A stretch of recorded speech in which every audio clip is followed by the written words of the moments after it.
করেছিস ছেলে? দেব লবণ,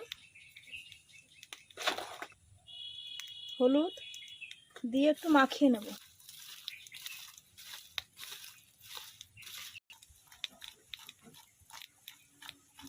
কড়াইতে দেবো সাদা তেল। তেলটা গরম হয়ে গেছে, ওর মধ্যে দিয়ে দেবো সয়াবিনগুলো, ভালো করে ভেজে নেব।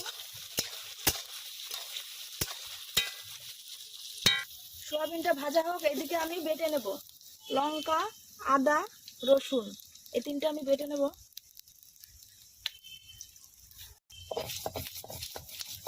সয়াবিনগুলো এবার তুলে নেব। এই তেলে ভেজে নেব আলু।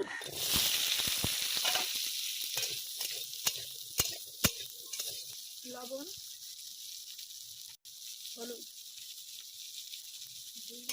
একটু ভালো করে ভেজে নেব, লাল লাল করে। ভাজা হয়ে গেছে আলুগুলো, এবার তুলে নেব। কড়াইতে দেবো সর্ষের তেল। তেল গরম হয়ে গেছে, ফোড়ন দেবো তেজপাতা, শুকনো লঙ্কা, জিরে, পেঁয়াজ,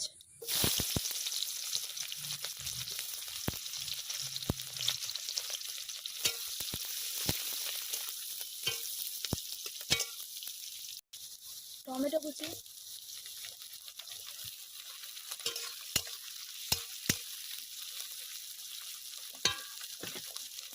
বেটে রাখা মশলাটা,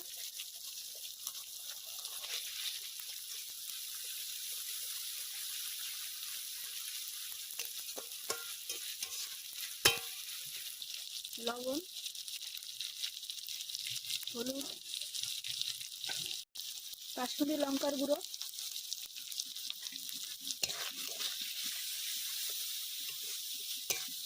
ভালো করে মশলাটা কষিয়ে নেব।